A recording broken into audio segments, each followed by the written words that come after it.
جب ادبا آئے تھے اہل قریش کی طرف سے اور آ کر کہا کہ محمد صلی اللہ علیہ وسلم آپ کا مقصد کیا ہے؟ آپ دولت چاہتے پوری دولت دے دیں گے، سرداری چاہتے سرداری لے لو، کسی خوبصورت عورت سے نکاح کرنا چاہتے ہم پیش کر دیں۔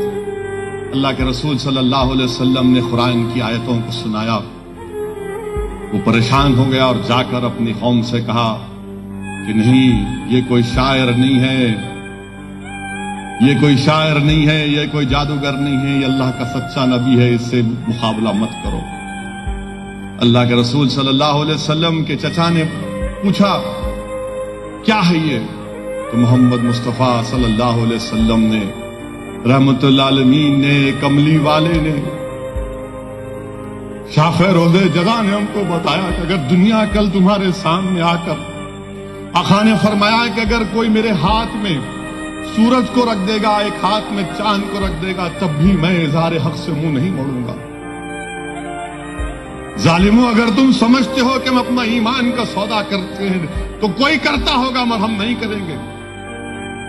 ہم جس حال میں ہیں کچھ ہم مر جائیں گے، یا تو تم کو ہم کو مارنا پڑے گا، ہم کو جسموں پہ ہمارے گولیاں مارنا پڑے گا، یا جیلوں میں ڈال کر ہم کو ختم کرنا پڑے گا، مگر یاد رکھو اسلام کے دشمنوں، جب تک ہم زندہ ہیں نہ تمہاری دولت ہم کو خرید سکے گی، نہ تمہاری طاقت ہم کو دبا سکے گی۔ ہم زندہ رہیں گے تو پکار پکار کر کہیں گے کہ میں محمد مصطفیٰ صلی اللہ علیہ وسلم کا امتی ہوں۔ تم ہمارے آقا کے فرمان کو بھول گئے، اگر کوئی منافق بھول گیا تو بھول جائے، مگر ہم نہیں بھولیں گے۔ تم ساری دنیا کی دولت لا کے دے دو، مگر ہم اپنے دین کا سودا نہیں کریں گے۔ میرے عزیز دوستوں اور بزرگوں، میرے عزیز دوستوں اور بزرگوں، دنیا ہم کو یہ سمجھ رہی ہے کہ خرید لو، اس کی آواز کو خرید لو۔ نہیں میرے عزیز دوستوں، یہی دارالسلام، اسی جگہ پر جہاں پر میں کھڑا ہوں، آج اسد الدین اویسی اپنے والد مرحوم میرے سیاسی قائد سالار ملت کے اس تقریر کے جملے کے الفاظ یاد آ رہے ہیں کہ مرحوم قائد سالار نے کہا تھا کہ ہم نے کلمہ پڑھ کر اپنی زندگیوں کو جنت کے عوض بیچ دیا،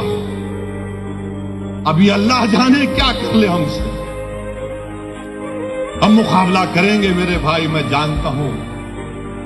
میں جانتا ہوں، کیونکہ میں حالات کو قریب سے دیکھتا ہوں۔ میں جانتا ہوں کہ کیا کیا سازشیں ہو رہی ہیں، مگر ایک ہی چیز ہے جو مجھے لے کر آگے بڑھتی ہے اور جو ذمہ داروں کو آگے لے کر بڑھتی ہے، کہ اللہ کی ذات پر اٹوٹ توکل کرنا اور ہمیشہ مصائب میں، برے وقت میں، تکالیف میں اللہ کے رسول صلی اللہ علیہ وسلم کا وسیلہ دے کر بھیک مانگنا، اہل بیت کا وسیلہ دے کر بھیک مانگنا، امام حسین کا وسیلہ دے کر بھیک مانگنا، شہزادی جنت کا وسیلہ دے رہا۔ میرے بھائی، یہ تاریخ ہمارے سامنے ہے، اس لیے نوجوانوں مایوس مت ہو،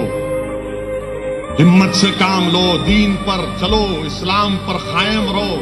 مسجدوں کو آباد رکھو، شریعت پر چلو، شریعت پر چلو۔